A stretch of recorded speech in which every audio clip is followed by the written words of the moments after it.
네, 함께 보실 하나님의 말씀, 구약성경 예레미야서 35장입니다. 예레미야서 35장 말씀, 제가 1절부터 읽도록 하겠습니다. 유다의 요시야 왕의 아들 여호야킴의 날들에 말씀이 주로부터 예레미야에게 임하여 말씀하시니라. 너는 레카빈들의 집에 가서 그들에게 고하여 그들을 주의 전에 방들 중 하나로 데려다가 포도주를 주어서 마시도록 하라.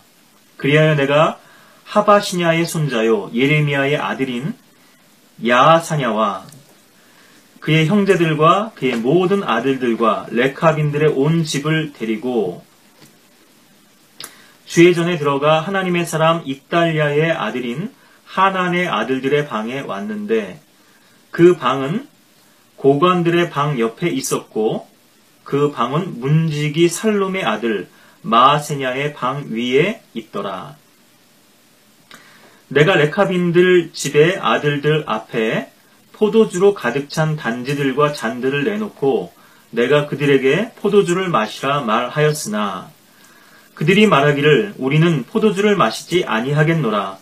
이는 우리의 조상 레캅의 아들 요나답이 우리에게 명하여 말하기를 너희와 너희 자손들은 영원히 포도주를 마시지 말라.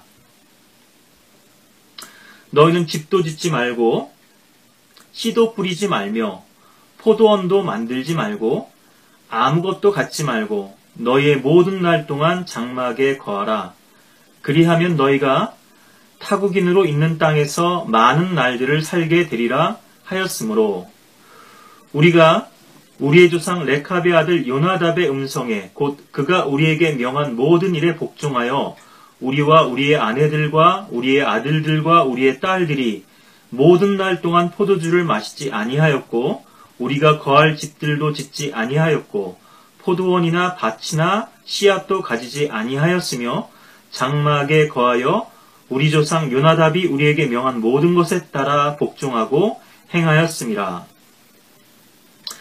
그러나 바빌론의 느부갓네살 왕이 이 땅에 올라왔을 때 우리가 말하기를 칼데아인들의 군대가 두렵고 시리아인의 군대가 두려우니 오라 우리가 예루살렘으로 가자 하였으며 그리하여 우리가 예루살렘에 거하였노라 하더라.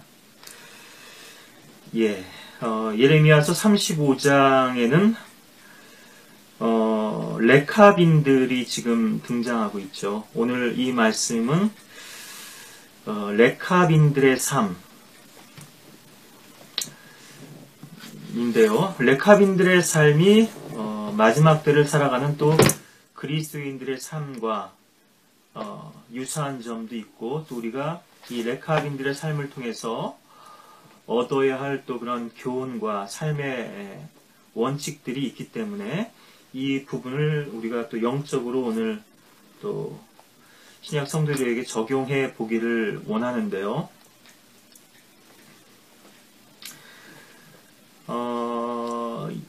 예레미야 선지자는 유다의 패망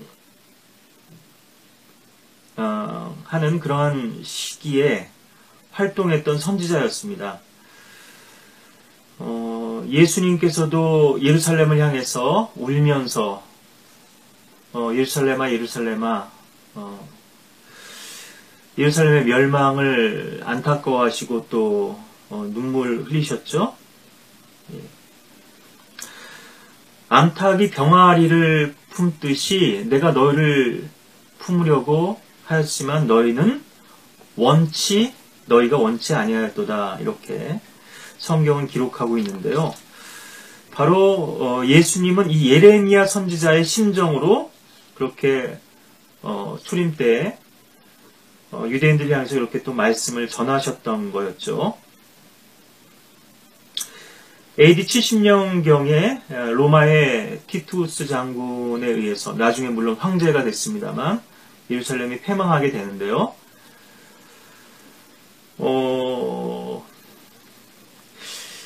예수님께서 십자가에서 달려 돌아가신 이후로도 상당 기간 동안 성전 경배가 지속됐었습니다. 우리가 사도행전을 보면 잘 알 수 있죠. 예, 사도행전 8장에 나오는 이디오피아 내시도 그렇고요. 또 사도들 역시나 사도 바울도 내가 이번 명절은 예루살렘에서 지키겠다. 이런 각오를 가지고 또 예루살렘을 향해서 나아가게 되죠. 여러 가지를 우리가 생각해 볼 수 있겠습니다만, 과도기적으로, 일정 기간을 하나님께서 유예해 주셨죠.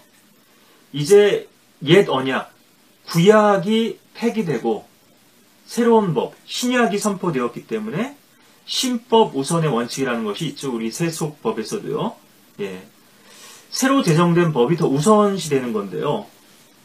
새 언약의 피에 의해서 예수 그리스도의 죽음과 함께 그분의 유언이 효력을 발생하고, 그래서 많은 사람을 위해서 흘리는 나의 피, 새 언약의 피라고 말씀하셨는데요. 이제 더 이상의 희생제나 짐승의 피는 하나님께서 받으실 수가 없었음에도 불구하고 유대인들은 계속 그 조상들이 해오던 대로 성전을 중심으로 한 이 경배 의식들을 지속했던 거죠.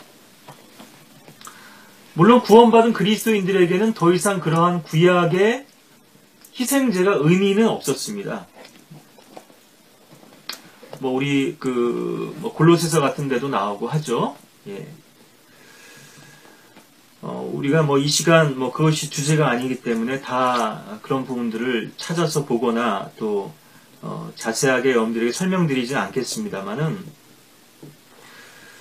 AD 70년에 예루살렘의 폐망이라고 하는 것은 많은 의미가 있지만 박해의 그런 어떤 시작이기도 하고요. 유대인들뿐 아니라 또 그리스도인들뿐 아니라 또 유대인들에 대한 박해이기도 하죠. 예수님께서 십자가에 달려 돌아가셨을 때 성전 휘장이 찢겼죠. 마태복음에도 그것을 기록해 놓고 있는데요. 이제 성소와 지성소 사이를 나누었던 그래서 대제사장만이 대속죄일에 1년에 한 번 피를 가지고 유일하게 들어갈 수 있었던 그곳이 이젠 예수 그리스도의 육체가 찢김으로 인해서 히브리서 10장에도 나옵니다만 새롭고 살아있는 길이 열려졌고요. 예. 이젠 더 이상 그러한 의식적인 그 성전 경배가 필요 없다. 성전 대신 그리스도께서 너희가 이 성전을 헐면 내가 사흘 만에 다시 지으리라. 그래서 예수 그리스도의 십자가의 구속과 또 죽으심과 또 부활을 또 우리들에게 영적으로 이렇게 설명을 해주고 계신데요. 그런데도 전통 유대인들은 계속해서 그 성전 경배와 희생제, 구약의 의식들을 계속 되풀이하고 있었던 것이거든요. 그래서 어떤 의미에서는 하나님께서 더 이상 너희들의 경배가 필요치 않다. 이것을 확정적으로 보여주신 것이 또 AD 70년에 예루살렘 폐망이라고 우리가 또 이해할 수 있습니다. 35년 정도의 유예 기간이 있었던 거죠. 유대인들이 계속해서 예수 그리스도를 메시아로 받아들일 수 있도록 그들에게 사도들을 통해서 복음의 말씀을 증거하시고 촉구하셨음에도 불구하고 그들이 거부하자 결국 그들은 패망의 길로 들어설 수밖에 없었는데요. 이것은 이제 우리가 구약적인 상황으로 들어와서 다시 이 예레미야 선지자 당시를 보자면 물론 구약과 신약에는 많은 또 차이점도 있고 시대적인 또 배경도 다르긴 합니다만 유다 역시나 지금 패망을 앞두고 있는 그 시점이라고 하는 것이죠. 그래서 예레미야 선지자에게 지금 이스라엘 백성들 향한 그런 메시지를 다양하게 지금 제시를 하고 계시죠. 예레미야 선지자를 통해서요. 그 중에 하나가 오늘 이 예레미야 35장에 나와 있는 레카빈들에 대한 증거입니다. 여러분들이 이 예레미야서 35장을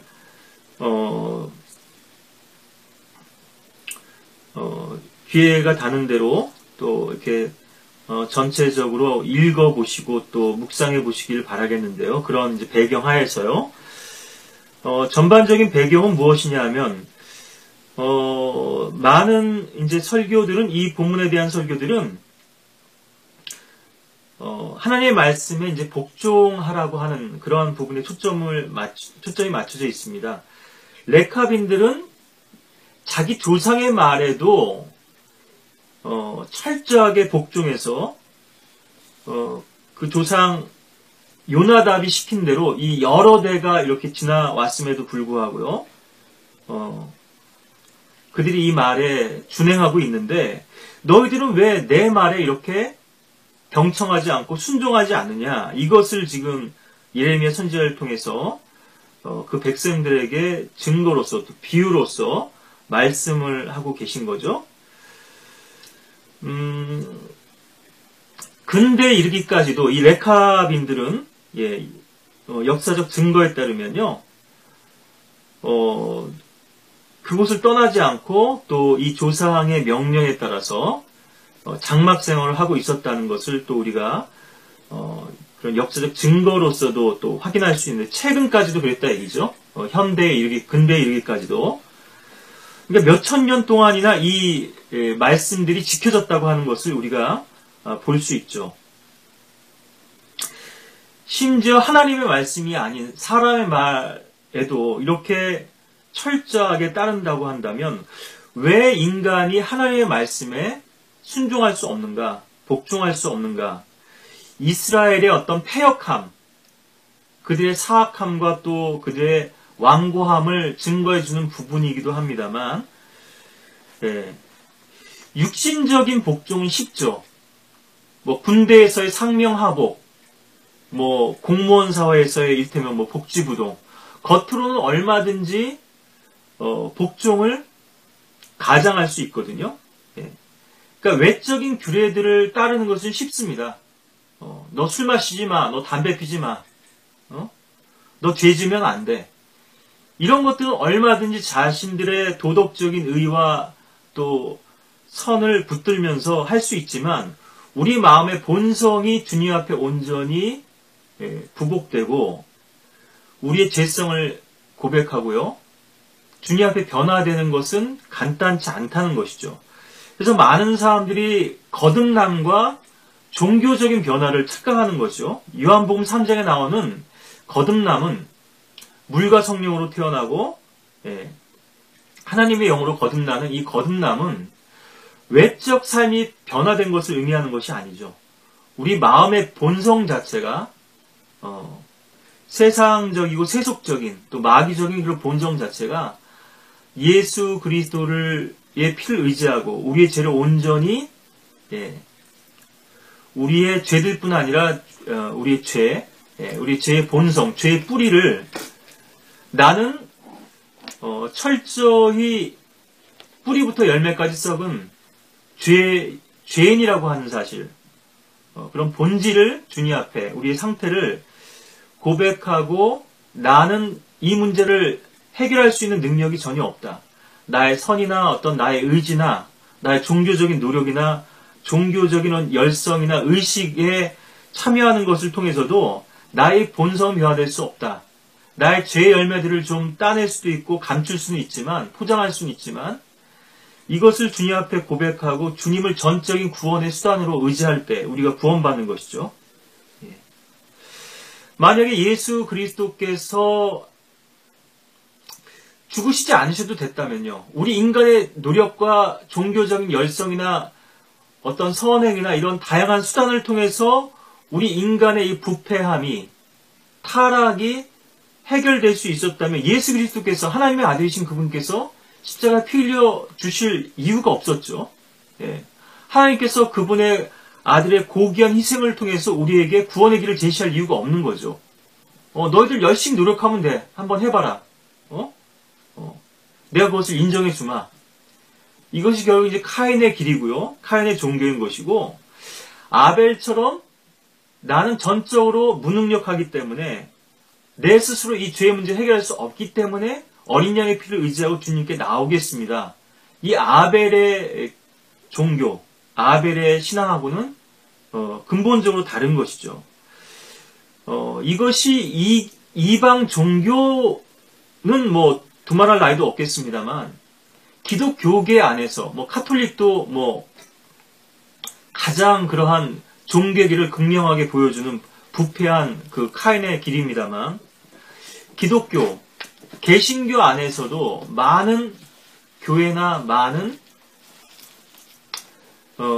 종교인들이 걷는 길이 바로 이 선을 통해서 하나님 앞에 나아가고자 하는 추구라고 하는 것이죠. 이 말은 나는 내 스스로 내 죄의 문제를 해결할 수 있습니다.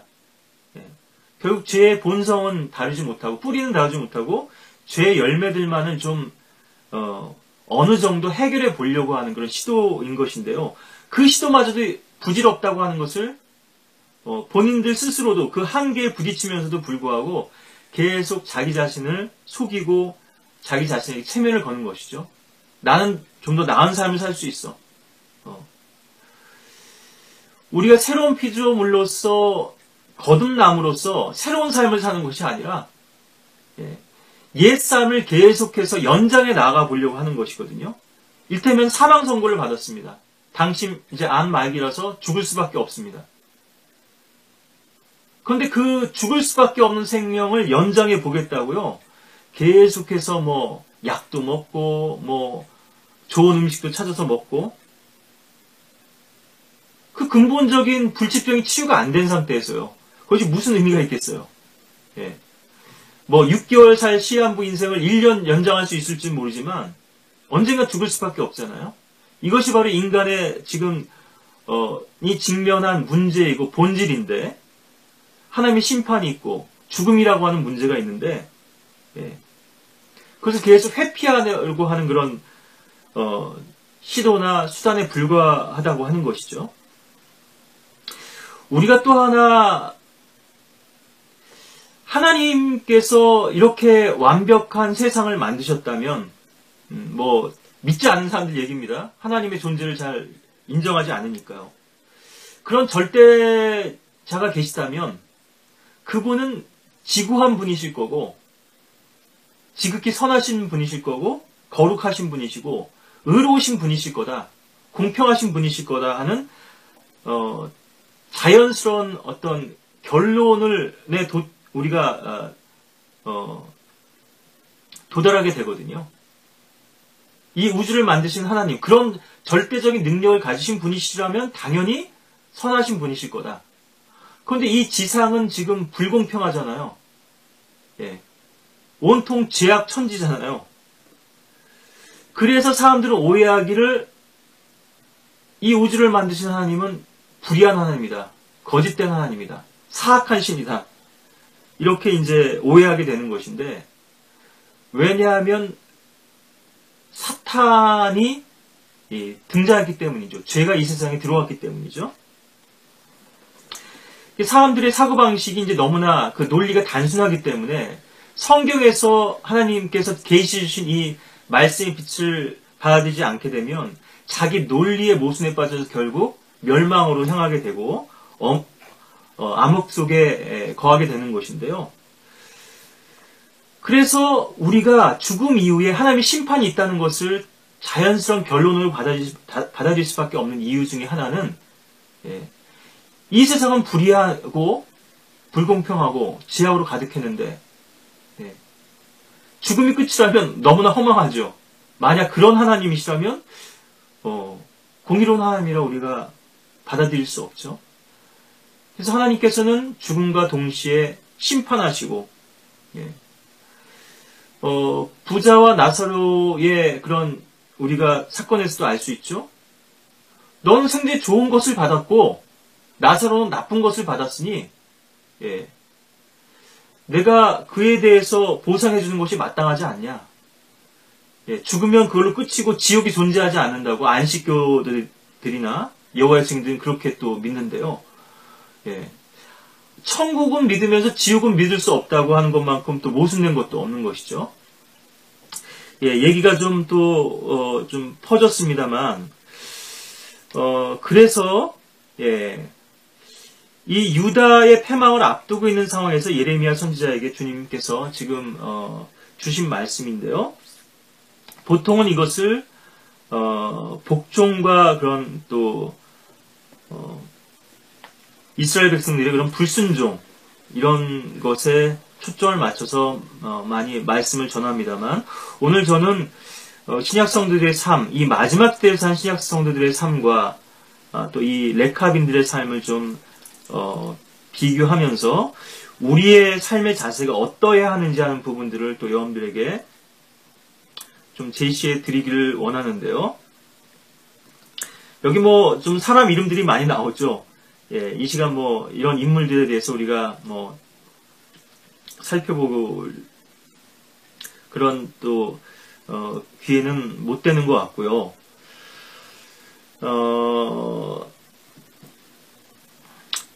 4절에 보면은 여기 이제 성전의 이제 방들이 죄전의 방들 중 하나로 이제 데려다가 포도주를 줘서 마시도록 하는데 우리는 마시지 않겠다는 거죠. 이 레카빈들이 레카인들의 집의 아들들이 그러니까는 레카비 아들 요나답의 자손들이죠. 이렇게 이제 분명하게 자신들의 그런 조상과의 어떤 서원을 지키겠다고 하는 그래서 자신들이 그것을 먹을 수 없다고 이렇게 거부하는 모습을 보게 되죠. 4절에서 보면은 마세아의 방 위에 있었다 이렇게 돼 있죠.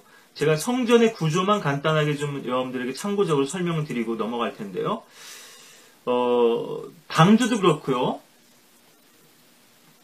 이 성전도 그렇고 성막도 그렇고 3층 구조로 되어 있습니다. 성막은 이제 이것을 수직적인 3층으로 보기는 어렵겠지만 뜰이 있고 성소가 있고 지성소가 있고 이렇게 3단계로 되어 있잖아요.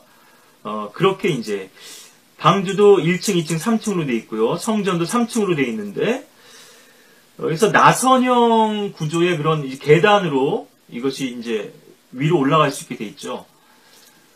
그리고 이것이 이렇게 평행한 구조가 아니라 이렇게 돼 있는 그런 구조란 말이에요. 일테면은 뭐 많은 교회 건물들이 2층 뭐 세종문화회관 이런 그 공연장도 그렇습니다만 2층에 발코니 구조가 돼 있죠. 성경에서는 그것을 다락방이라고 하는데요. 햇빛이 들어오는 그런 창도 있었고 그래서 1층에도 그 성소 주위에 방들이 있었거든요. 솔로몬 성전에 보면 방들이 이렇게 쭉 있고요. 2층으로 올라가도 또 방들이 있고 또 3층에도 방들이 있는데 그러니까 2층에는 또 공간들이 더 이제 이 높이가 더 높아지기 때문에 그 주위에 이제 방들이 있었던 거죠. 그런 구조였다고 하는 것만 여러분들이 좀 이해를 하시고 그래서 방 위에 또 방이 있는 그런 이제 구조였던 것인데요.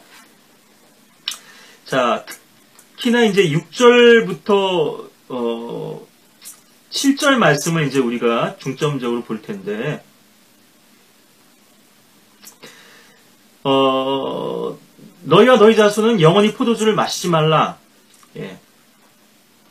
이것이 첫 번째 이제 그 명령이었고요. 집도 짓지 말고, 씨도 뿌리지 말고, 포도원도 만들지 말고, 뭐 당연히 포도 열매를 먹지 않을 테니까요. 포도원을 지을 이유가 없었겠지만 다른 농사도 하지 말라고 하는 것입니다. 농사도 짓지 말고 장막에 거하라. 그래서 이제 두 번째 명령을 우리가 그 요약하자면 장막 생활입니다. 다시 이야기하자면 이제 광야 생활이겠죠. 물론 이들은 광야에서처럼 계속해서 이동하는 유목민의 삶을 산 것은 아닙니다만, 집을 짓고 정착하지 말라고 하는 것이죠. 그러면 너희가 장수하게 될 것이다. 이것이 이제 그 조상 요나답의 명령이었던 것인데요. 그래서 우리가 여기서 이제 두 가지 그런 주된 명령을 볼 수 있고요. 또 예레미야 선지자와 관련해서 또 한 대목을 우리가 봐서 오늘 크게는 이제 세 가지에 대해서 우리가 좀 그 교훈을 삼기를 원하는 것인데요. 먼저 포도주를 마시지 말라 하는 이 부분은 나실인의 언약하고도 또 연관이 있죠. 이 대목을 우리가 좀 살펴보기 전에 먼저 이 그 레카빈에 대해서 좀 이제 우리가 봤으면 좋겠는데요.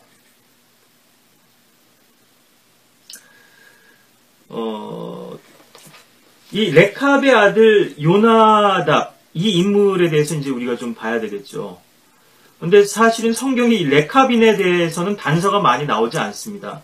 예레미야 35장에 집중적으로 나오고 있고요. 그 외에는 이제 단서들이 많지 않은데, 그래도 우리가 이것을 단정적으로 얘기할 수는 없지만, 그래도 우리가 성경적으로 봤을 때 서로 연관점을 좀 찾아보자면요. 사무엘하 4장에 보시면은 부에롯인 림몬의 아들 레캅과 바하나가 나오거든요. 그러니까 우리가 오늘 보는 이 레카빈이 이 림몬의 아들 레카빈지에 대해서는 뭐 명확지는 않습니다. 뭐 단서들이 많지 않기 때문에요. 그래서 이 사무엘하 4장에 나오는 이 림몬의 아들 레캅은 좀 우리가 좀 건너뛰고요. 제가 열왕기하 10장에 있는 말씀을 좀 먼저 보기를 원하는데, 예. 열왕기하 10장 15절에 보시면요. 전에도 한번 그 본 말씀일 것입니다만,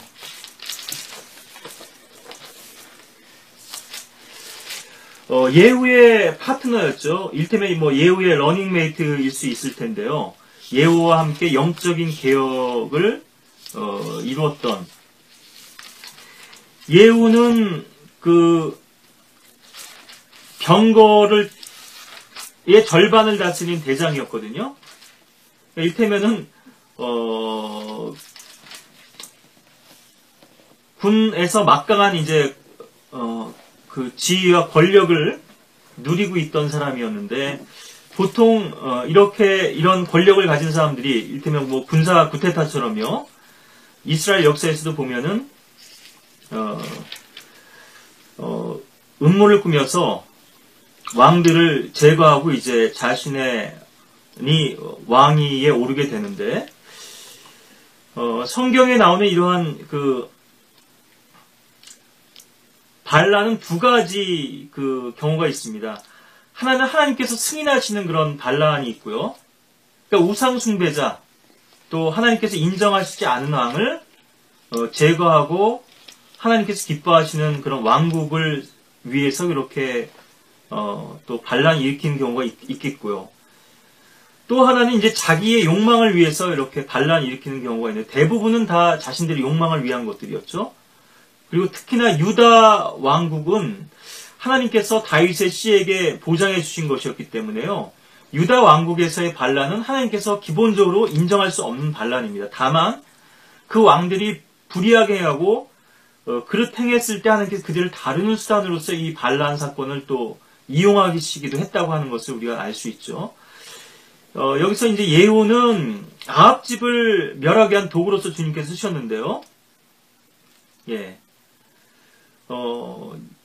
하나님께서 이 반란을 승인해 주셨지만 예후 역시나 또다시 느밧의 아들 여로보암의 길로, 금송아지의 길로 감으로 인해서 결국 하나님께서 기뻐하시지 않는 악한 길로 이제 행하게 됐기 때문에 4대 만에 이 예후의 왕국도 왕조도 끝나게 되죠. 자, 그래서 열왕기하 10장 15절 말씀 보시면, 예. 예후가 거기를 떠났다가 자기를 만나러 오는 레캅의 아들 여호나답을 우연히 만나자 그에게 문안하고 말하기를, 내 마음이 내 마음과 더불어 진실한 것 같이 내 마음도 진실하냐 하니, 여호나답이 대답하기를 그러하나이다 하자.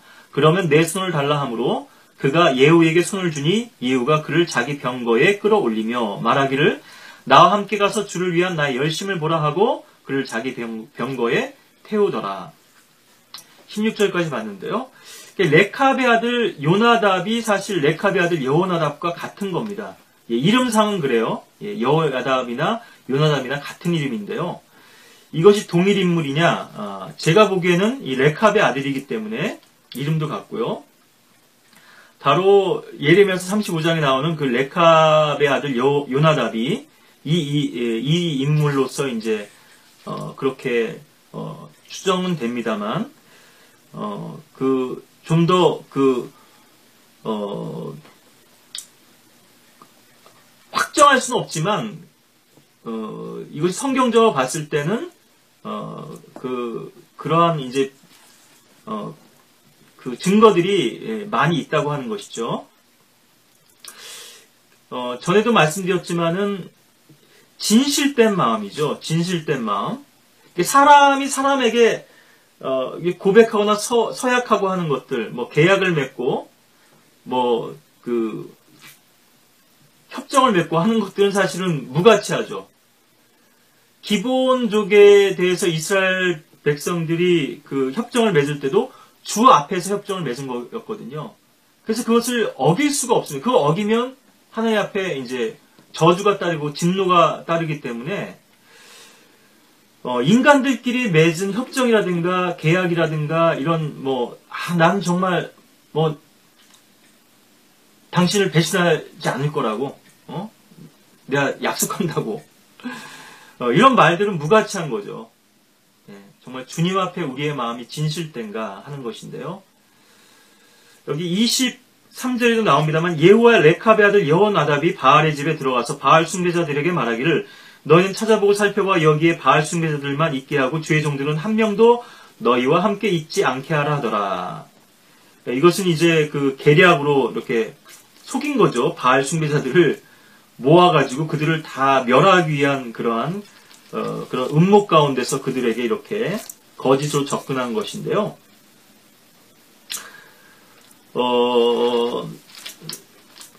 때로는 이러한 방법들이 통용되고 하나님께서 승인하실 때가 있죠.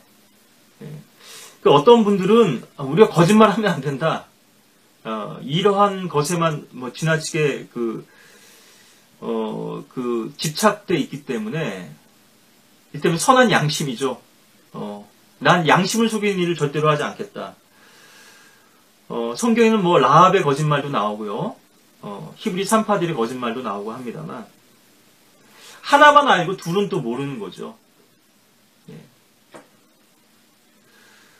기만술이라는 것이 또 전략에도 있습니다만 상대방을 속이는 거죠.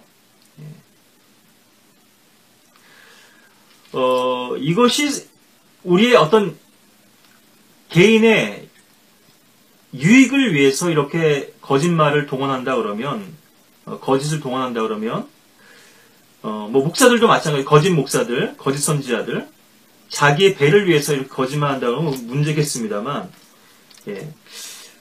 하나님께서는 때로는 이런 방법들을 허용해 주실 때가 있죠. 특히나 이제 유대인의 생명을 구하기 위해서는 거짓말이 성경에서는 용인되기도 하는데요. 이런 문제들에 대해서 여러분들이 그렇게 너무 단순해져서 너무나 순진해서 뱀처럼 지혜롭고 비둘기처럼 순결하고 하셨는데 세상 사람들에게 농락당하는 그러한 일이 없기를 바라고 주님께서 주신 지혜 가운데서 여러분들이 이제 행하셔야 되겠는데, 자 어쨌든 이 요나답이라고 하는 인물에 대해서 우리가 이제 알 수 있죠. 자 그렇다면 자세한 단서는 나오지 않습니다만 이 요나답에 대해서 우리가 하나만 더 보자면 역대상 2장 55절에 보면 족보에 이렇게 언급이 되어 있는데요. 주님께 대한 아주 진실된 마음을 가진 사람이었다. 이 레캅의 아들 요나답, 여호야답은 우리가 이런 하나의 어떤 또 결론을 얻을 수 있고, 이 주님을 향한 열심을 가지고 바알 숭배자들을 멸했던 예후와 함께 손을 잡고, 이러한 결합이라면, 이러한 의기투합이라면 주님께서 기뻐하시겠죠. 인간들끼리 우리 힘을 합쳐서 잘해보자. 심지어 영적인 결합이라 할지라도요, 거기 정말 주님께서 기뻐하시는 결합인지, 아니면 인간들끼리 그 육신을 신뢰하고자 하는 결합인지, 일테면은 기업 M&A 있잖아요. 인수합병에서 더 덩치를 키워보려고 하는 것인데, 교회도 그러한 시도들을 할 수도 있죠. 예. 하나님을 신뢰하지 않고 어떤 교회의 덩치를 키워보고 규모를 키워보고 사람들의 수를 늘려보기 위해서, 예. 그것이 정말 주님께서 기뻐하시고 허락하신 일이었다면은 또 다른 문제겠습니다만, 많은 경우에는 자신들의 육신을 신뢰하는 것이고 육신을 자랑하는 일이 되겠죠. 예, 역대상 2장 55절에 보시면은 야베스에 거한 서기관들 족속은 키랏인들과 시므앗인들과 수캇인들이요. 이들은 레캅 집안의 조상 헤맛에게서 나온 켄인들이더라. 예.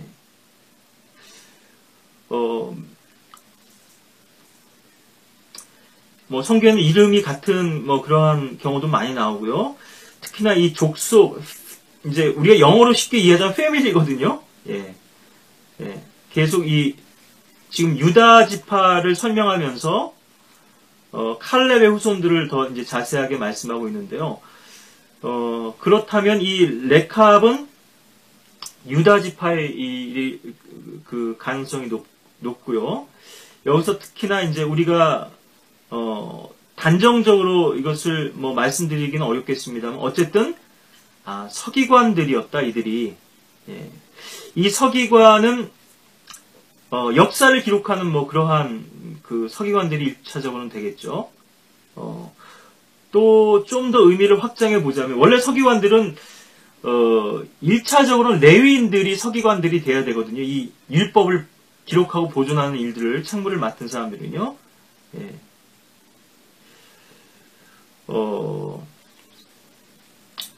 우리 조선시대 역사로 진짜 사관쯤 되겠습니다만, 예. 이들이 하나님의 말씀을 보존하는 그런 책무들도 맡았는지 하는 부분은 제가 확정적으로 말씀드릴 수는 없지만, 바로 이러한 그 집안이었다고 하는 것을 성경 구절 가운데서 우리가 확인하게 되고요. 그래서 예레미야 35장으로 돌아오시면, 이제 먼저 포도주를 마시지 말라고 하는 것인데, 오늘 이 말씀은 우리가 영적으로 적용하는 것입니다. 예. 그리스도인들은 직장도 갖지 말고, 이를테면 술 마시면 안 되고, 담배 피면 안 되고, 성결한 삶을 살아야 된다. 이런 말씀을 드리는 것이 아니고요. 예. 그리스도는 집도 갖지 말고, 이를테면 새빵을 살아야 된다. 이렇게 여러분들에게 교리적으로 말씀드리는 게 아니고, 우리가 민수기 5장인가요? 나실인의 이제 서약이 나오죠. 이 부분과 이제 연관이 되는데, 분명히 교훈은 분명합니다. 더 성별된 삶을 살라고 하는 것이죠. 구별된 삶을 살라고 하는 것인데, 레위기 6장이 아니 민수기 6장이네요.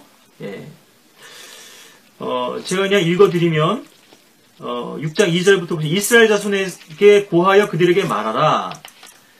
남자나 여자나 나실인의 서원으로 서원하여 성별하고 자신들을 주께 성별하면 그는 포도주와 독주로부터 자신을 성별하고 포도주의 초나 독주의 술을 마시지 말 것이며 포도로 담근 어떤 술도 마시지 말고 날포도나 건포도도 먹지 말지니라. 자기가 성별하는 모든 날 동안은 포도나무에서 나는 것은 씨에서 껍질에 이르기까지 아무것도 먹지 말지니라. 예. 제가 4절까지만, 2절부터 4절까지만 읽었는데요. 자, 그렇다면 이 레캅의 아들 요나답의 이 명령은 성별에 대한 서약이고 또 나실인의 서원에 근거한 것일 수 있다고 하는 것을 우리가 볼 수 있겠죠. 포도 열매에 대한 부분은 없습니다만 일단은 포도주에 대한 것이죠. 그리고 이들이 머리를 밀었느냐 또 머리를 삭도를 대지 않았느냐 이런 부분도 언급은 없죠. 거참 적어도 여기에 근거했던 것만은 분명하고요. 이 나실인의 서약은 나실인이라고 이렇게 불리는데요. 독특한 거죠. 구별되는 거죠. 다른 사람들과. 외모를 가운데도 드러나고 삶의 방식이 달랐다 얘기죠. 가치관이 달랐다 얘기죠. 예. 오늘날 그리스도인들은 많습니다. 오늘날 종교인들은 많습니다. 예. 종교인의 말로에 대해서 요압에 대해서도 전에 설교를 했습니다만 교회 다닌다는 사람 많아요. 하나님 믿는다고 하는 사람도 많아요. 성경을 공부하겠다고 하는 사람도 많습니다. 정말 그들이 거듭나는가, 그리스도인인가 하는 것도 문제겠지만, 그리스도인이라고 해서 다 주님께 성별된 사람들은 아니죠. 그래서 오늘날 우리가 이 마지막 때를 사는 그리스도인들로서 더 철저히 세상과 구별되고 또 죄와 분리하고 주님께서 기뻐하시는 그런 삶을 살아야 될 텐데, 하나님께서는 그러한 자들에게 일을 맡기시죠. 아무에게나 주님 일을 맡기시는 게 아니고 그런 거룩하고 경건한 자들을 주님께서 찾고 계신 건데요. 그래서 이 그 포도주라고 하는 것은 성경에 보면요, 기본적으로는 기쁨과 관련이 되어 있거든요. 시편 104편 15절에도 보시면 사람의 마음을 기쁘게 하는 포도주와 사람의 얼굴에 윤기를 나게 하는 기름과 사람의 마음에 힘을 돋우는 빵을 주심이라. 특히나 이제 심장병에도 밀가루 속에 들어있는 어떤 성분이 도움이 된다. 그래서 이제 여기 마음의 힘을 돋우는 빵이라고 했지만, 이 마음이라는 게 사실 영어 표현해 보면 하트죠. 심장 기능에도 좋고, 물론 그런 피지컬한 부분, 물리적인 부분들이 있겠죠. 신체적인 부분들이 있겠고, 그래서 여기서 세 가지가 나오죠. 포도주, 기름, 밀, 이렇게 될 텐데요. 주로 올리브유가 성경에서 많이 등장하죠. 이제 머리에도 기름을 바르죠. 좀 여담입니다만, 저는 머리가 뻣뻣해가지고 머리를 감고 나면 이게 날려서 사실은 베이비 오일을 조금 바르거든요. 그러니까 좀 특이하게 이제 여기시는 분들도 있던데, 제가 일부러 성경적으로 하려고 머리에 기름을 바르는 건 아닙니다만, 윤기가 나게 하죠, 머리에. 기름, 올리브유. 다 일테면 이제 성령을 상징하는 것일 수도 있고요. 예수 그리스도의 피의 희생을, 죽으심을 상징하는 것일 수도 있고, 밀가루도 빻아줘야 되잖아요. 빵을 만들기 위해서는. 맷돌에 빻아야 되는데, 그런 것에도 영적으로 또 적용할 수 있겠습니다만, 어쨌든 이 포도주라고 하는 것은 성경에서 기쁨인데요. 자, 오늘 제가 말씀드리고자 하는 이 기본적인 교훈의 핵심은 무엇이냐 하면, 장가하지 말아라, 자식 낳지 말아라, 집 소유하지 말아라, 차 가지지 말아라, 이런 얘기가 아니라, 거기서 우리가 기쁨이나 즐거움을 취하지 말아야 한다는 것이죠. 우리의 기쁨의 근원은 주님이시고, 그런 세상적인 것에서 우리의 기쁨의 근원을 찾지 말고, 그것을 만족의 도구로 삼지 말고 거기에 연락하지 마라. 이런 기본적인 이제 메시지를 드리는 것이거든요. 우리가 하나님의 말씀을 증거한다고 하는 부분은요, 특히 빌리 그레이엄 같은 전도자가 그런 표현을 많이 썼습니다. Bible says. 성경에 이렇게 말씀하고 있습니다. 성경이 이렇게 말씀하시기를, 성경이라는 것이 이제 거의 하나님을 대체하고 있죠. 하나님께서 이렇게 말씀하고 계십니다. 성경이 이렇게 돼 있습니다. 로마서 4장 3절에도 그렇고 갈라디아서 4장 30절에도 보면은 성경이 무엇이라고 말하고 있느냐? What says the scripture? 이렇게 표현이 나오죠. 1차적으로 설교라고 하는 것은 하나님께서 어떻게 말씀하고 계신지 하는 것을 선포하는 것이죠. 증거하는 것이죠.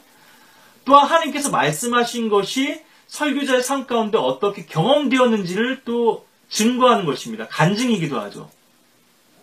또한 우리가 어떻게 살아야 되겠다고 하는, 또 주님 앞에서의 신앙 고백이기도 하고요. 우리의 결의와 다짐이기도 한 건데, 그런 촉구이기도 하고요. 회중들을 향한. 그래서 설교라고 하는 것은 곧 설교자의 삶 이상일 수도 없고 그 이하일 수도 없는데요. 삶이 메시지다, 이런 말도 있던데, 하나님의 말씀이, 지식적으로만 전달되게 되면 저 역시나 그 부족한 부분이고 두려운 부분입니다만 그것이 설교자의 어떤 삶 속에서 실제가 되지 않고 능력이 되지 못했다면 이 말은 공허할 수밖에 없죠. 많은 사람들이 하나님의 말씀은 그냥 어떤 성경 구절의 나열로서 지식을 제시하는 것에 그칠 때가 많습니다. 물론 교단교회 목사들은 그마저도 거짓되게 자기 이익을 위해서 거짓으로 하나님의 말씀을 이용하고 있습니다만, 그래서 이 말씀 가운데서 우리가 이런 또 풍성한 그 간증이 나타나야 될 텐데요. 성도들의 삶에서도 마찬가지고요. 성경을 읽기는 있는데 보기는 보는데 자기 삶에 어떤 변화가 이루어지지 못한다. 전혀 영향을 주지 못한다. 우리의 마음을 기쁘게 하는데 주님께서 우리가 허락해 주신 그러한 환경들을, 그러한 이 문명의 이기들이나 수단들을 내가 쓰지 않겠다고 하는 다짐이 있는 것이죠. 이 레카인들의 이 복종에는 그런 의미가 담겨져 있는 것이고요. 장수하게 되리라, 많은 날들 살게 되리라, 이렇게 했는데요. 여기 보면 또 7절 끝에 보면 예레미야서 35장 너희가 타국인으로 있는 땅에서, 히브리서 11장에도 나옵니다만, 하나님께 주신 적과 꿀이 오른 땅이었음에도 불구하고 이들은 본향을 기다리고 있었던 거죠. 아브라함과 그 족장들처럼요. 이 세상은 살만한 곳이 못 되었기 때문에 이 부분도 좀 봐야겠죠. 히브리서 11장 말씀. 두 번째로는, 첫 번째로 이제 이 레카빈들의 삶은 나실인의 삶이었고 성별된 삶이었고, 두 번째로 우리가 보자면 나그네의 삶이었고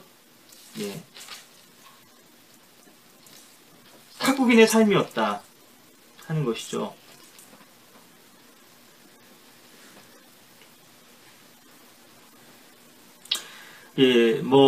여러분들이 기회가 되시면은 이 히브리서 11장도 한번 더 그 묵상해 보시면 좋겠습니다만, 특히나 이제 아브라함과 관련된 8절부터 쭉 나오죠. 한 도성을 예비하셨음이라 하는 16절까지요. 그 이유는 또 독자 이삭을 제물로 바친 부분이 나오니까요. 제가 13절만 보겠습니다. 이들은 모두 믿음 안에서 죽었으나 모두가 그 약속들을 받은 것은 아니로되 멀리서 그것들을 보았고, 이 멀리라고 하는 것은 눈에 보이는 멀리가 아니죠. 영원한 본향이죠. 하늘에 있는. 확신하여 소중히 간직하였으며 또 이 땅 위에서 타국인이요 순례자라고 고백하였느니라. 이제 그들이 사모하는 것은 더 좋은 본향 곧 하늘에 있는 것이라. 그러므로 하나님께서는 그들의 하나님이라 불리는 것을 부끄러워하지 아니하시니 이는 그들을 위하여 한 도성을 예비하셨음이라. 카인처럼 이 땅 위에 도성을 건설하려고 하는 것이 아니고, 그리스도의 삶은 이 땅은 멸망할 수밖에 없는 곳이고 불에 타버릴 수밖에 없는 곳이고, 하나님께서 예비하신 더 좋은 본향은 그분께서 마련하신 도성이 있다는 거죠. 우리 인간들의 손으로 짓지 아니한 집이 있다는 거죠. 새 예루살렘이죠. 하늘에. 주님께서 마련하신 풍성한 그곳. 이것이 바로 광야 삶을 살았던 이스라엘 백성들이 소망했던 가나안 땅이죠. 젖과 꿀이 흐르는 땅이죠. 성도들에게는. 갈라디아서에도 나옵니다만 새 예루살렘이죠. 너희 모두의 어머니라 그랬는데요. 우리의 본향이죠. 우리의 모국이고요. 우리의 생명이 시작되고 잉태된 곳, 배트된 곳 아니겠습니까? 그래서 이 두 번째, 특히나 이 장막 생활이라고 하는 부분, 집도 짓지 말고, 씨도 뿌리지 말고, 포도원도 만들지 말고, 아무것도 소유하지 말고, 장막에서 거하라. 그러면 많은 날들을 살게 되려 했는데, 성경에서 이 많은 날이라고 하는 부분 전에도 좀 봤습니다만, 사실 우리가 영적으로 또 교리적으로 보자면 이 많은 날들, 뭐 시편에도 나오죠. 베드로서에도 나오고요. 예. 영원이죠. 영원한 삶이죠. 영원 무궁한 생명. 시편 133편에도 나옵니다만. 제가 관련 구절들이 일일이 다 말씀은 안 드리고 찾아보지는 않겠습니다만, 예. 제가 뭐 미리 다 이런 부분들을 정리해 놓은 것은 아니기 때문에요. 예. 이 장막 생활과 관련해서 우리 베드로후서에 있는 말씀만 한 구절 더 볼까요? 예. 디파처라고 하는 말과 관련해서 제가 이 부분을 전에도 좀 설명드린 바는 있었는데요. 우리가 이 장막을 떠날 날이 이제 임박했다 이거죠. 예. 하나님께서는 뭐 모세라든가 또 엘리야라든가 또 바울이라든가 베드로 같은 이 사도들에게도 그렇고요. 언제 죽을지를 뭐 족장들도 마찬가지죠. 아브라함 또 뭐 이삭, 야곱 미리 알려주셨거든요. 우리가 좀 영적으로 좀 생각해 본다면 이 마지막 때를 사는 성도들은 주님께서 오실 때가 가까웠는지 멀었는지 알 수 있죠. 점점 지금 가까워오고 있다. 주님께서 오실 날이. 곳곳에 지진의 소식도 있고 전쟁의 소문, 전쟁과 전쟁의 소문도 있고 뭐 전염병도 있고 많은 재난들도 있고요. 예. 이런 시대의 표적들도 있고 또 영적 상황, 도덕적 상황도 있죠. 특히나 하나님의 교회의 배교, 타락, 예. 이것만큼 더 핵심적인 증거도 없죠. 자, 베드로후서 1장에 보시면은 13, 14절만 보겠습니다. 그렇도다 내가 이 장막에 있을 동안에 너희를 각성시켜 기억하게 함이 옳은 줄로 여기나니 이는 우리 주 예수 그리스도께서 내게 보여주신 것 같이 나도 나의 장막을 벗어날 때가 임박했음을 알미라. 예, 여기 이제 벗어났음이라는 말이 옷을 벗는다 하는 이런 그 표현하고 동일한데요. 또 떠날 때가 임박했다. 사도 바울 같은 경우는 디모데후서인가요? 그렇게 또 표현하고 있는데요. 디파처라고 이렇게 하는 말을 쓰고 있는데 뭐 고린도서에서도 이 그 옷 입혀지기를 기다린다 그러죠. 새 옷으로 영원한 집으로 옷 입혀지기를 바란다 이런 말씀도 있는데요. 예. 그래서 이것은 일테면은 헬라어 의미로는 우리에게 그림으로 보여주는 것이 무엇이냐 하면은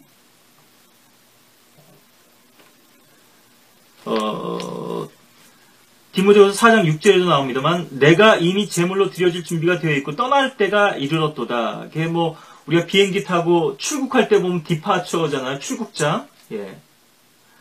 떠난다. 무엇인가로부터의 분리입니다. 그래서 배가 항구에 묶였던 정박했던 그 닷줄을 끌고 예, 출항하는 것에 이 말이 쓰이고 헬라어 의미로는요.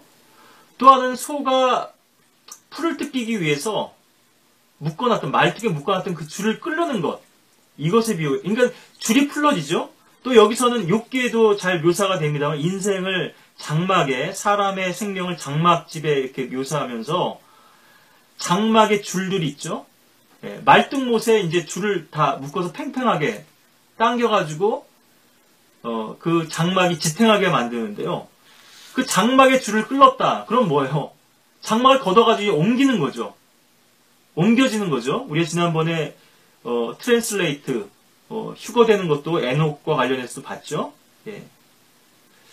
자, 이 세 가지 그림이 보여주는 공통된 것은 무엇이냐면 무엇인가로부터의 분리입니다. 일테면 그것을 칼로 끊을 수도 있고요. 묶였던 것을 풀을 수도 있고 예. 새로운 목적지를 향해서 이동하는 것이거든요. 출발하는 것이거든요. 우리 지상의 삶, 육신의 삶이 끝나고 이 장막집에서 벗어나서 새로운 옷으로 입혀지고 새 집에 이제 입주하게 되는 거죠. 이사하는 거죠. 그래서 영원한 삶을 우리에게 또 이제 이 많은 날들 동안 거하리라고 하는 것은 예언적으로 또 보여주고 있는데요.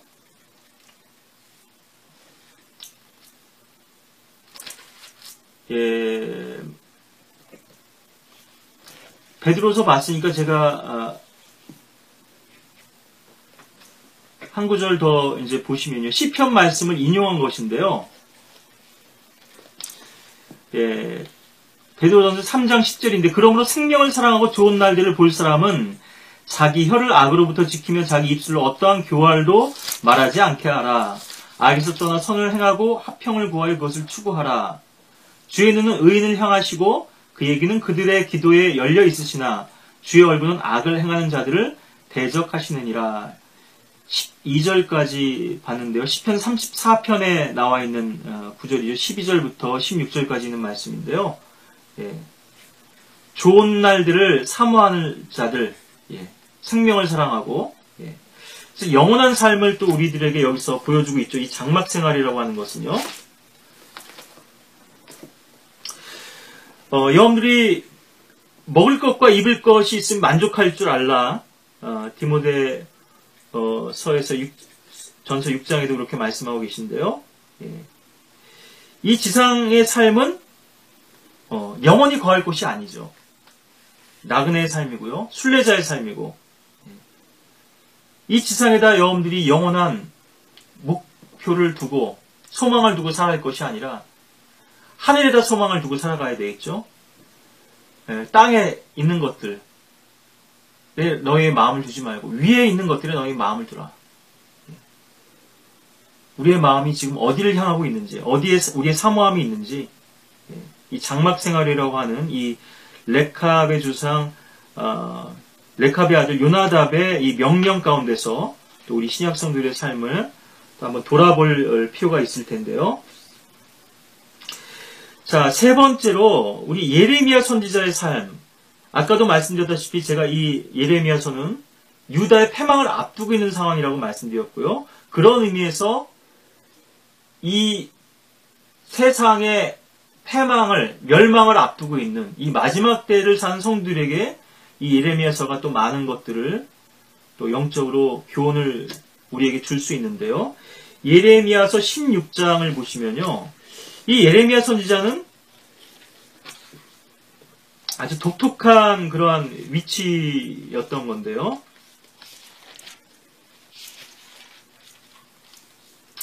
아까도 말씀드렸다시피 지상의 삶이 끝이라면요. 얼마나 불행합니까? 이 예레미야의 삶은요. 사도들의 삶은 또 어떻습니까?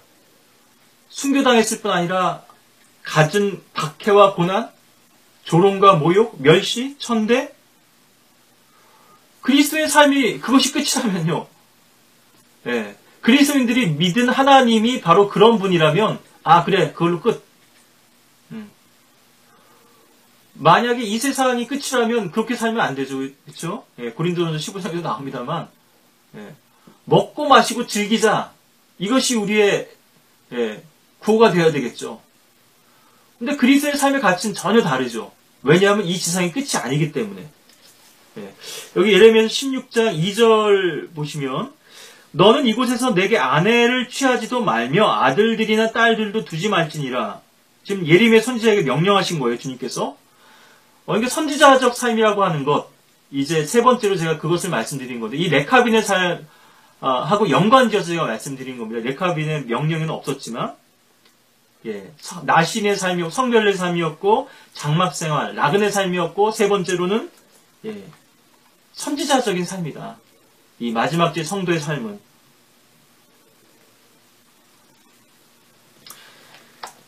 또 14, 16절도 보시면요.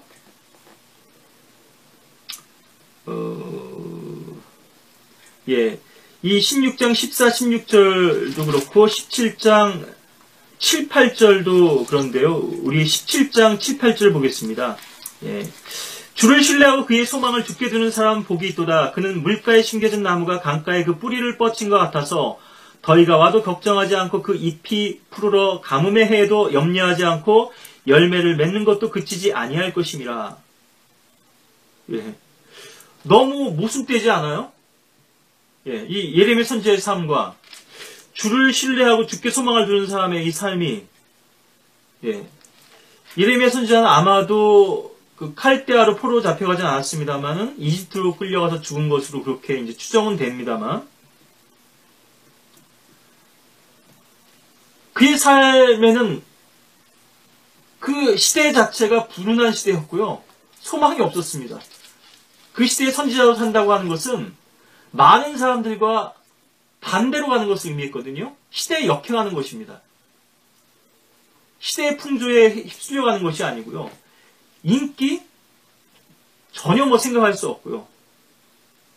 오히려 진리를 외치는데도 불구하고 이단시되는 거죠. 많은 사람들이 다수의 그러한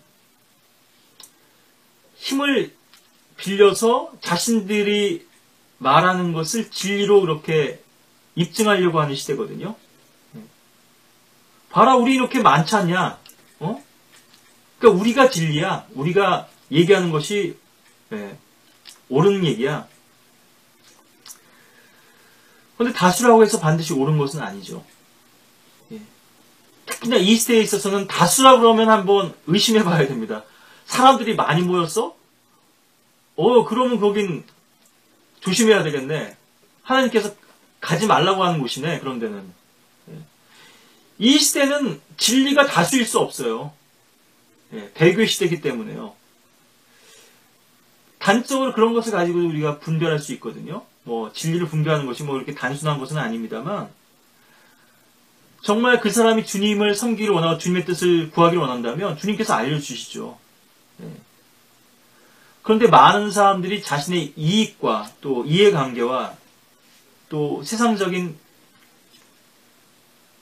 그런 편리함이나 보장을 찾다 보니까 주님의 뜻이나 진리를 찾기보다는 그런 현상에 이끌려서 거짓에 미혹되는 것이죠. 우리가 호세아서 12장 10절 보시고 또 신약에서 고린도서 7장 보시면서 이 말씀을 좀 정리하면 좋겠는데요. 참 어떻게 보면 비참한 삶이라고 볼 수도 있죠. 인간적으로만 보자면요.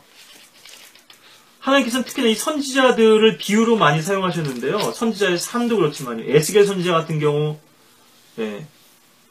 많은 기행을 행하게 하시죠. 모로 옆으로 눕게도 하시고 또 뭐 처음엔 사람의 똥으로 빵을 부어 먹으라고 하시는데 주님 도저히 제가 사람의 똥으로는 빵을 구워서 못 먹겠습니다. 소똥으로 좀 바꿔주십시오. 하나님께서 또 자비를 베풀어 주셨죠. 그러니까 사람이 짐승들보다 더 더러운 거예요. 똥이라고 하는 건 배설물이잖아요. 무엇을 먹었는지가 나오는 건데요. 사람의 안에서 나오는 것이 물론 더럽죠. 사람이 먹은 것이 더러운 것이, 먹는 것이, 음식이 더러운 것이 아니라, 이것은 단순히요, 어떤 물리적인 그런 차원을 말씀드리는 것이 아니고, 더러운 것을 먹었기 때문에 더러운 것이 배설될 수밖에 없다는 것이 아니라, 이 육신 자체가 얼마나 더럽냐 하는 것이죠. 추하고. 레기에 보면은 계속 위생법, 성별의 법, 계속 씻어야 되죠. 부정한 것과 정결한 것을 나누고. 근데 많은 부정한 것이 있습니다만 사람만큼 부정한 것이 없어요. 사람의 손이 닿으면 다 더럽혀지는 것입니다. 오염이 되고요. 땅도 그렇고. 여기 호세아서 12장 10절에 보시면은 12장 10절에 내가 또한 선지자들을 통하여 말하였고 내가 환상들을 많이 늘렸으며 선지자들의 사역을 통해서 비유를 사용했노라. 호세아 선지자도 그렇죠. 음란한 여인을 아내로 맞으라고 하셨고 이사야 선지자 같은 경우는 맨 몸과 맨 발로 3년을 물론 성경에서 얘기하는 이 맨몸이라는 것이요 다 뭐 누드는 아닙니다. 네이키드라는 표현인데요. 겉옷을 벗은 것을 얘기하죠. 수칙 가운데 있는 것. 뭐 여러 구절들을 여러분들이 뭐 그런 단어들을 찾아보시면 성경에서 그 단어가 어떻게 쓰이고 어떻게 정의되어 있는지를 확인하실 수 있는데요. 이때는 빌트인 딕셔너리인데 성경의 내장 사전을 통해서 그 말의 의미, 용례를 우리가 확인할 수 있죠. 오늘 이 예레미야 선지자도 마찬가지죠. 그 삶을 통해서 주님께서 증거하신 것입니다. 반역하고 패역한 이스라엘 백성들, 순종하지 않는 불순종하고 거역하는 그 백성들을 향해서 너의 죄가 어떠한지 하는 것을, 그리고 아까도 이 예레미야 선지자의 마음으로 예수님께서 말씀하셨다고 그랬는데, 그러니까는 대환란을 앞두고 있기 때문에 아이벤 여인에게 화로다 이렇게 말씀하시죠.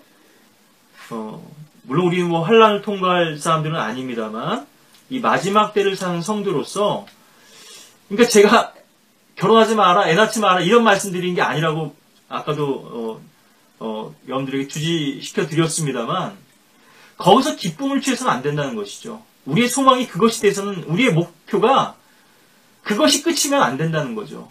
주님을 섬기기 위한 목적으로 우리가 가정도 가질 수 있고, 자녀들도 둘 수 있고, 직장도 가질 수 있고, 이런 것들이 우리의 무기가 돼서는 안 된다는 거죠. 아까도 예레미야서 17장 봤습니다만, 그 바로 앞구절에 보면 저주받은 삶이 나와요. 사막이 히스나무 같이 돼서 메말라지는 것이죠.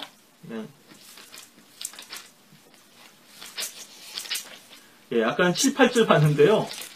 5, 6절도 보죠. 주가 이같이 말하노라 사람을 신뢰하는 사람과 육신을 그의 무기로 삼는 사람과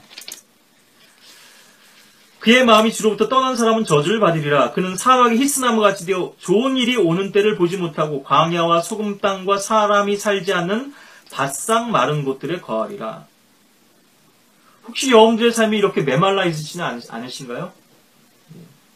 공고하지는 않으신가요? 주로부터의 풍성한 복을 누리지 못하고 뭔가 핍절된 그러한 삶을 지금 살지는 않으시는지, 궁핍하고 공공한 삶. 우리가 물질이 없어서 가난할 수는 있지만, 그것이 우리를 좀 불편하게 할 수는 있지만, 혹시 여러분들의 영적인 삶 또한 그렇게 가난하지는 않은지, 주님 안에서의 이런 풍성함을 누리지 못하고 뭔가 차단됐다는 것이죠. 복의 근원이시고 만유의 주제이신 분을 여러분들이 아버지를 섬기고 그분과 교제하고 있다면 왜 여러분들의 삶이 그렇게 공고해야 하는가 하는 것인데요. 물론 하나님께서는 그 자녀들에게 고난을 허락하실 수도 있고요. 아픔을 주실 때도 있고 질병을 주실 때도 있고 사고를 주실 때도 있고 재난을 허락하실 때도 있지만 그 가운데서도 그분을 소유하고 있다면, 그분과의 교제를 누리고 있다면 감사가 있을 것이고요.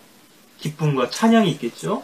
자, 그래서 고린도전서 7장, 이것이 이제 성도의 삶이 되어야 된다고 하는 것을 우리가 결론적으로 보자면,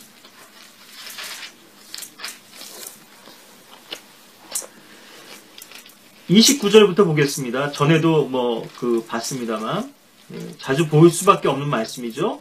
형제들아, 내가 이것을 말하노니 때가 얼마 남지 않았으니 이제부터는 아내가 있는 사람은 없는 것 같이 하며 또 우는 사람들은 울지 않는 것 같이 하고. 여러분들 슬픈 일이 있으세요? 이제 곧 그 슬픔이 그쳐지게 되겠죠. 주님께서 이제 올라오라고 부르실 날이 가까웠다는 거죠. 장막줄을 끌어버리고 기뻐하는 사람들은 기뻐하지 않은 것 같이 하며 또 물건을 사는 사람들은 소유하지 않은 것 같이 하라. 아까도 이 레캅의 자손들에게는 아무것도 소유하지 말라 그랬죠. 내가 무엇을 소유했다 그래도 그 소유권은 사실은 엄밀하게 주님께 있는 것이죠. 나의 모든 삶의 소유권은요. 나의 생명까지도 포함돼서 난 다만 청지기일 뿐이고 관리자일 뿐인 거죠. 그래서 잘 그것을 관리한 자들에게는 상 주실 거고요. 그렇지 못한 사람들은 책망이 따르겠죠. 내가 너에게 주었던 그 달란트를 어떻게 했느냐? 주님 영광을 위해서 이렇게 장사를 해서 이만큼 더 벌었습니다가 아니라 주인은 엄격한 분이시라 내가 이것을 땅속에 묻어두었다고. 결국 썩어질 것, 이 땅의 것들에 투자하고 내 육신을 투자했다는 것이 되겠죠. 그리고 이 세상을 이용하는 자들은 다 이용하지 못할 것처럼 하라. 이는 이 세상의 형체가 사라져 감이라. 이 세상은 사라져가고 있습니다. 그 형체가 점점 희미해져 가고 있는 것이죠. 여러분들의 삶과 여러분들의 마음 속에서 세상에 대한 추구와 욕망, 그런 모든 목표들이 주님 앞에서 온전히 좌절되고 실패되고 주님만이 오직 영광 받으신 삶이 되길 바라겠고, 그러한 실패와 연단 가운데서 이제는 더 이상 여러분들의 시도나 그런 추구마저도 헛된 것임을 알고 세상에 대한 흥미나 관심, 여러분들의 그런 모든 그런 의지들이 주님께 향해져서 주님 한 분만을 온전히 섬기고 또 주님만을 통해서 만족을 얻는 그런 삶이 되시기를 바라겠습니다.